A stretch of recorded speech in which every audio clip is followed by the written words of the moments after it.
വൃക്കവൈഫല്യം എന്നത് നമ്മുടെ വൃക്കകൾ ശരിയായി പ്രവർത്തിക്കാതെയാകുന്ന അവസ്ഥയാണ്. വൃക്കകളുടെ പ്രധാന ജോലി രക്തത്തിലെ മാലിന്യങ്ങളും അധിക ജലവും നീക്കം ചെയ്യുന്നതാണ്. കൂടാതെ രക്തസമ്മർദ്ദം നിയന്ത്രിക്കാനും ശരീരത്തിലെ ലവണങ്ങളുടെ ബാലൻസ് നിലനിർത്താനും ഇവ സഹായിക്കുന്നു.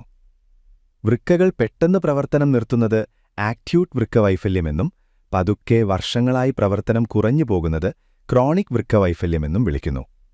പ്രമേഹം, ഉയർന്ന രക്തസമ്മർദ്ദം, ദീർഘകാല വൃക്കരോഗങ്ങൾ, ചില മരുന്നുകളുടെ അമിത ഉപയോഗം എന്നിവ പ്രധാന കാരണങ്ങളാണ്. ചിലപ്പോൾ ഗുരുതരമായ അണുബാധയോ രക്തക്ഷയമോ മൂലം പെട്ടെന്ന് വൃക്കപ്രവർത്തനം നിലയ്ക്കാം. ലക്ഷണങ്ങൾ തുടക്കത്തിൽ വ്യക്തമായിരിക്കണമെന്നില്ല, പക്ഷേ രോഗം മുന്നോട്ടു പോകുമ്പോൾ ക്ഷീണം, മൂത്രത്തിന്റെ അളവിൽ മാറ്റം, കാലുകളിൽ വീക്കം, ശ്വാസതടസ്സം, ഛർദി തുടങ്ങിയവ കാണാം.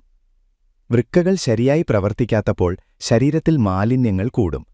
ഗുരുതരമായ സാഹചര്യങ്ങളിൽ ഡയാലിസിസ് എന്ന ചികിത്സയിലൂടെ രക്തം ശുദ്ധീകരിക്കണം. ചിലർക്ക് വൃക്ക മാറ്റിവയ്ക്കൽ, ട്രാൻസ്പ്ലാന്റ് ആവശ്യമാകാം.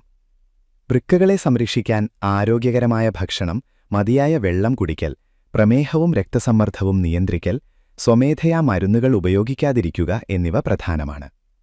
വൃക്കകൾ നിശ്ശബ്ദമായി നമ്മുടെ ശരീരത്തെ ശുദ്ധീകരിക്കുന്ന അവയവങ്ങളാണ്. അവയുടെ ആരോഗ്യം കാത്തുസൂക്ഷിക്കുന്നത് ജീവൻ കാത്തുസൂക്ഷിക്കുന്നത് പോലെയാണ്.